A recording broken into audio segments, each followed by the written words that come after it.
진짜 뉴스와의 정면 승부. 신율의 뉴스 정면 승부. 신율의 뉴스 정면 승부 2부 시작하겠습니다. 2부도 정면 인터뷰인데요. 2부에서 만나볼 분은 조국 혁신당의 황운하 의원입니다. 지금 전화 연결돼 있습니다. 의원님 안녕하세요. 예, 안녕하세요. 예. 자, 이거부터 좀 여쭤볼게요. 요새 고민이 좀 많으실 것 같아가지고. 엠브레인 퍼블릭, 케이스텔 리서치, 코리아 리서치, 한국 리서치가 지난 6월 9일부터 11일까지 전국 18세 이상 1,001명을 대상으로 실시한 전화면접 여론조사를 보면은요. 물론 중앙선거 여론조사 심의위원회 홈페이지를 참조하시면 되시는 여론조사인데 이걸 보면은요. 조국 혁신당이 3%가 나왔거든요. 근데 개혁신당은 6% 지지율을 기록했습니다. 의원 수를 보면은 뭐 비교할 수 없을 정도로 조국 혁신당이 많잖아요. 근데 이게 왜 4배 많죠, 4배. 4배 많죠. 근데 이게 왜 이렇다고 보세요? 뭐 다들 아시겠지만 예. 조국 대표의 부재죠. 조국 대표의 부재.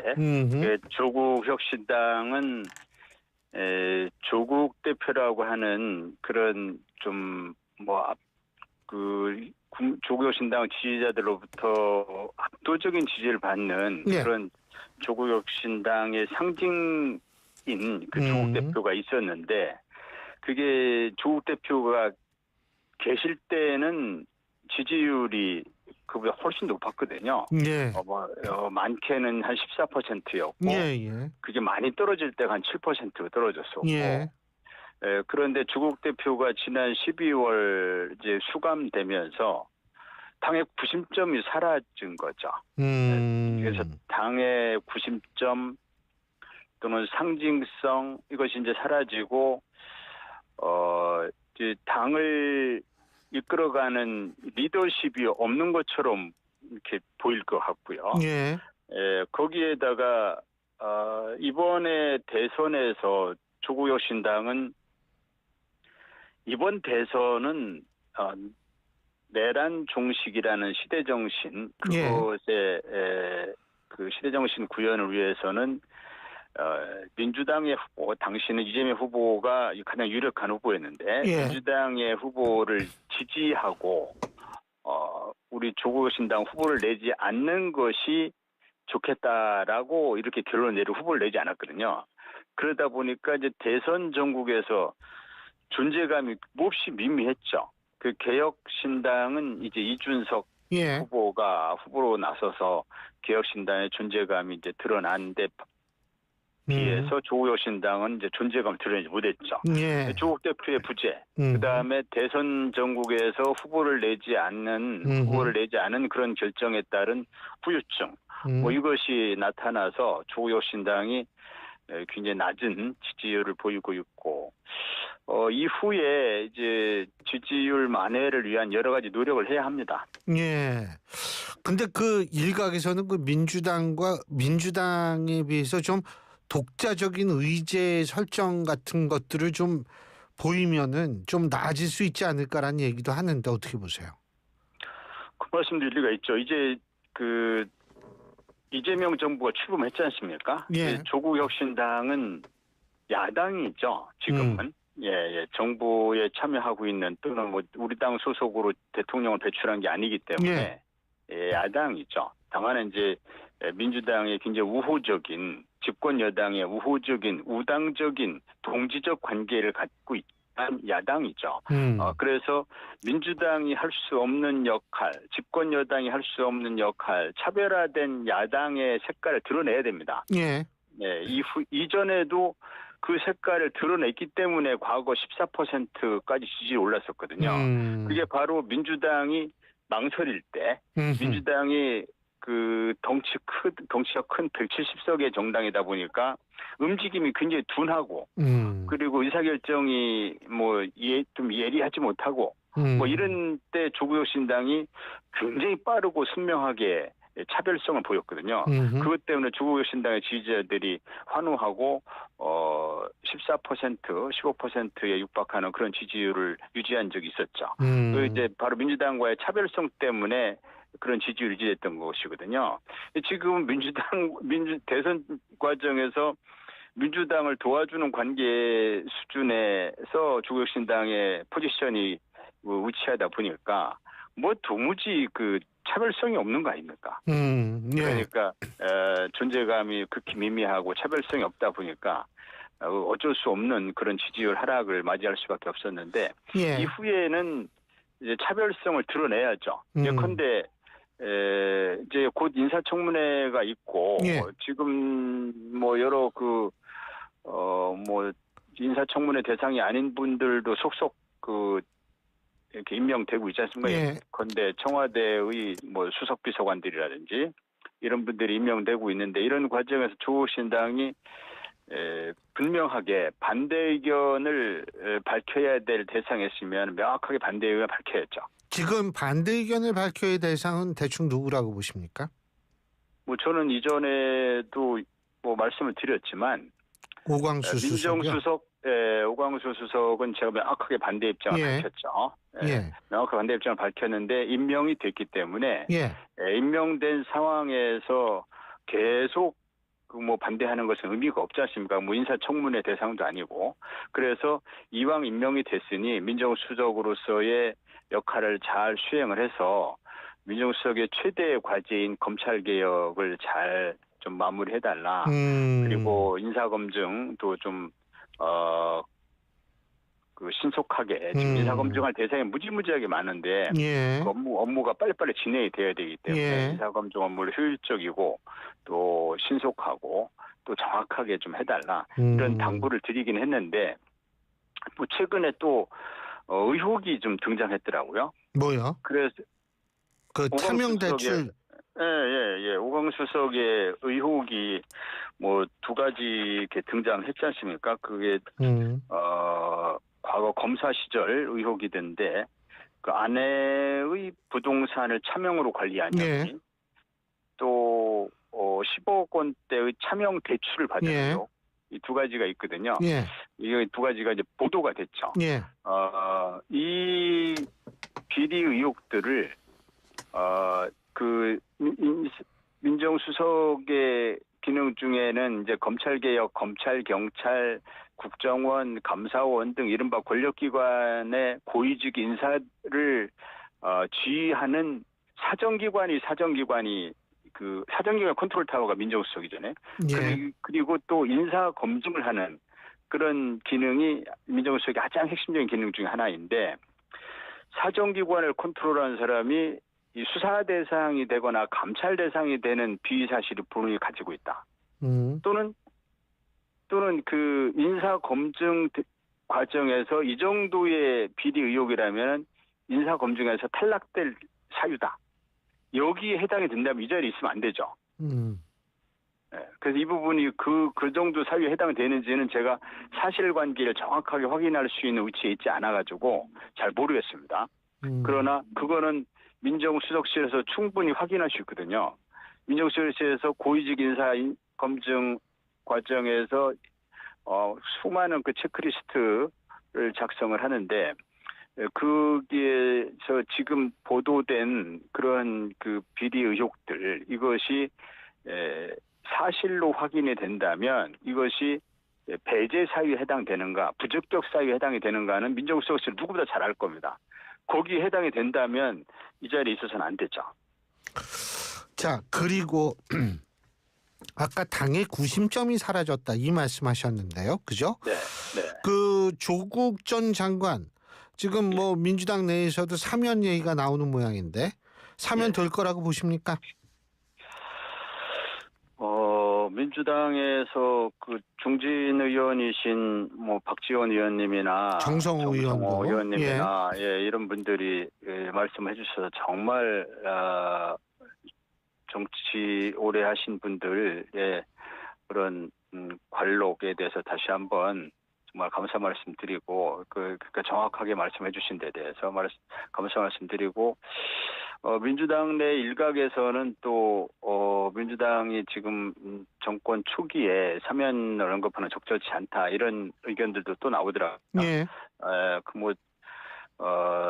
그런 측면도 이해도 되고 그렇긴 한데 제가 선거운동 과정에서 대선 선거운동 과정에서 많은 그 유권자들과 뭐 그중에는 민주당 지지자도 있고 주거신앙 지지자도 있고 뭐 중도층인 사람도 있겠지만 이분들이 하는 얘기 중에 가장 제가 많이 들은 얘기는 이재명 그 후보가 당선이 된다면 그 조국 대표는 곧 사면복권 되겠죠? 그 되겠죠 뭐 이런 말씀들 굉장히 많이 하셨거든요. 그래서 그 국민들의 일반적인 유권자들의 일반적인 그 뭐 기대 심리랄까 그것이 조국 대표는 정성호 의원께서 그런 표현하셨는데 좀 과도하게 형평성에 현저히 어긋나게 본인도 중형을 선고받아서 좀 복역 중이고 부인 배우자도 중형을 선고받아서 거의 만기를 다 채웠고 뭐 아들 딸도 큰 피해를 받고 이 너무 과도하게 불이익을 받기 때문에 이에 대한 뭔가 회복이 있어야 되지 않느냐. 그다음에 본질은 이것이 검찰권 남용 아니냐. 수사권 기소권을 가진 검찰이 표적 수사를 가지고 검찰권을 남용해서 물론 최종적으로 법원의 확정 판결이지만 그러나 법원의 확정 판결을 당연히 존중해야죠.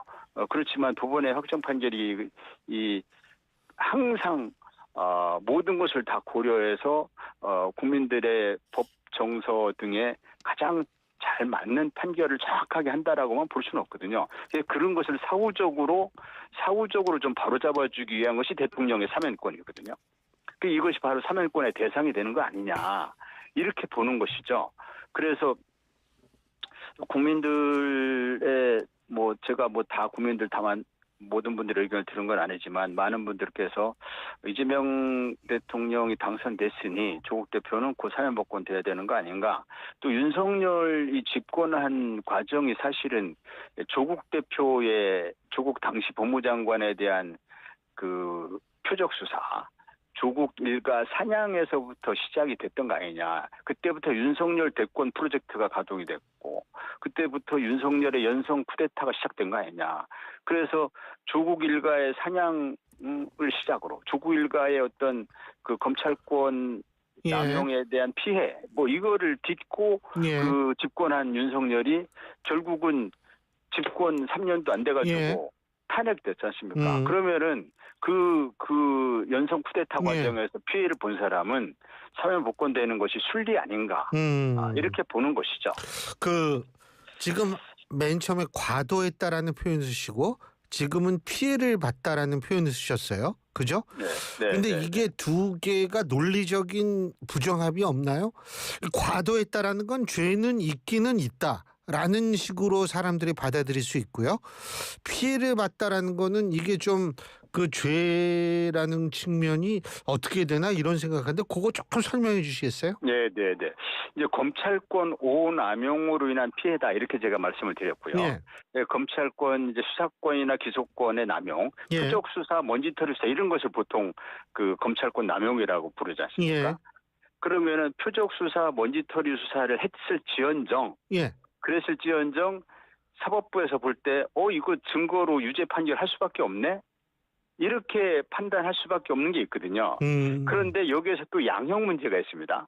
양형 문제가 이 정도면은 뭐 표창장을 우주했다, 뭐 봉사 시간을 우주했다, 이 정도면은 이 정도 처벌 받으면 적당할 거 아닌가라는 그 국민들의 일반적인 법 정서가 있겠죠. 그런데 그에 비해서 굉장히 과도한 그 양형, 과도한 형을 선고받은 것이죠. 그래서 법원의 그 양형이 과도한 측면이 있다라고 보는 거고, 정성호 의원도 그런 표현을 했던데 그 측면 하나 하고, 그 다음에 검찰이 그 표적 수사하고 먼지털이 수사 차이했기 때문에 그건 검찰권 남용으로 인한 피해로 봐야 된다. 물론 검찰권 남용의 경우에 그럼 다 검찰권 남용에 대해서 법원이 정확하게는 공소기각을 해야 되는데 공소기각을 하기보다는 그 증거를 가지고 검찰이 제시한 증거를 가지고 증거와 법리에 대해서 또 판단하거든요. 그래서 검찰권 남용은 법원이 깊이 있게 들여다보지 않는 경향이 있습니다. 그러다 보면은 검찰권 남용으로 한 피해를 보긴 했는데 그 유죄 판결을 받는 그런 세력이 있을 수 있거든요. 그래서 뭐 이렇게 모순되는 주장은 아니라고 봅니다. 검찰권 남용으로 인한 피해와 그다음에 법원의 유죄 판결 또는 그 법원의 양형에서의 과도한 양형 뭐 이 부분을 말씀드린 겁니다. 알겠습니다. 그 혁신당에서 그 3특검 특별검사 추천했더라고요. 그렇죠. 네. 예. 그 세 분이죠? 그죠? 네. 예, 세 분. 예. 네. 그 세 분을 어떤 이유에서 추천을 하신 거예요? 이제 세 분이 한 명은 이제 한동수라고 이제 그 윤석열 정부 때 감찰부장 요분은 판사 출신이시죠? 판사 출신. 예. 판사 출신이고 예. 한 분은 심재철. 예. 이분은 검사 출신. 그렇죠. 그 유명하셨죠, 옛날에. 예. 또 한 분은 이명현이라고 군 법무관 출신이죠. 군 검찰. 그래서 이분은 이제 군을 너무 잘 아시는 분이기 때문에 최혜병 특검의 적임자로 추천한 것이고 한동수 전 판사, 심재철 전 검사, 임명현 변호사 세 분 다 공통적으로 전문성이 있다고 본 겁니다. 즉 수사 역량이 수사를 지휘할 역량이죠.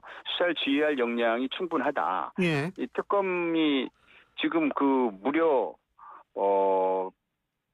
120명이나 되는 검사들이 파견 검사가 투입돼야 하고 그 수사 기간도 최장 한 170일을 해야 되는 거의 6달 가까이 해야 되는 이게 엄청난 특검이거든요. 그래서 그 수사 역량이 가장 중요합니다. 그 수사를 지휘할 역량이죠, 특검으로서. 그래서 그 수사 지휘 역량을 우선 그 가장 중요한 기준으로 봤고, 그 다음에 이 무엇보다도 이제 내란 종식 등 시대 정신에 투철해야죠. 역사 의식이 좀 분명한 분이어야 됩니다. 이번 특검이 갖는 역사적 의미를 잘 이해하고 있는 분이어야 된다. 그다음에 마지막으로 또 어떠한 수사 과정에서 어떠한 외압이나 정치적 공세가 있더라도 흔들리지 않는 강직한 성품. 그리고 이제 아까 수사 역량에서는 거기에 포함되는 말이긴 한데 그 120명 뭐 한 특검에 120명은 아니지만은 그 120명의 수사검사, 파견검사, 그 다음에 수사관들 해서 수백 명을 지휘해야 되기 때문에 포용적인 그 리더십이 있는 분이어야 되거든요. 그런 부분들을 고려했습니다. 근데 그 이건태 의원이라고 더불어민주당에 계시잖아요. 그분이 알죠. 이제 어제 저희 방송에 나와서 그런 말씀을 하셨어요. 어떤 말씀을 하셨냐면 이 수사도 사실 황운하 의원께서도 수사 전문가 아니세요. 그죠? 네. 그 수사도 노하우가 이게 굉장히 필요한 부분이다. 이런 얘기를 하더라고요. 그래서 판사보다는 검사 출신이 낫다. 어제 분명히 그렇게 말씀하셨거든요. 근데 이 한동수 전 대검감찰부장은 판사 출신이잖아요. 그죠? 맞아요. 어떻게 그건 괜찮나요? 그래서 이런 시각들이 있습니다. 그 지금 민주당이 추천한 그 특검 중에 한 분도 서울중앙지법원장 출신이거든요. 민중기라는 분. 그런데 판사 출신 특검이 임명돼도 수사를 지휘할 능력은 된다. 다만 직접 수사를 경험이 좀 없기 때문에 이걸 보완하기 위해서 특검보가 있고 수사팀장이 있는 거거든요. 그래서 특검보와 수사팀장을 잘 활용하면 됩니다. 과거에 그 특검보와 수사팀장이 주로 맹활약들을 다 했거든요. 뭐 좋은 지금 황 의원님? 국민 그 뇌리에 많이 박혀 있는 그 박근혜 특검도 수사팀장이 윤석열 팀장이었거든요. 그래서 그러니까 팀장도 중요하다 이 말씀이시죠? 그래서 그 특검보와 팀장을 검사 출신 수사 경험 있는 사람을 활용하면 판사 출신이어도 충분하다 이렇게 보고 있습니다. 알겠습니다. 그러니까 팀장도 중요하다 이런 말씀이시고 그리고 이제 황운하 의원께서 항상 주장하셨던 게 검찰청 폐지 아니에요. 그죠? 근데 이번에 민주당에서 세 분의 국회의원이 폐지 법안을 발의한 걸로 알고 있거든요. 발의했습니다. 예. 그죠? 예. 예. 그런데 또 일각에 이게 대통령실하고는 의논을 안 했다. 예? 예. 대통령실 일각에서는 또 이게 지금 왜 갑자기 튀어나오느냐 뭐 이런 생각도 한 모양인데 어떻게 보세요? 저 대통령실 예. 입장에서는 검찰이 좀 우리 쪽 이렇게 하면 좀 쓸 필요가 있다 이렇게 생각하는 거 아니냐 이런 얘기도 나오는데. 예.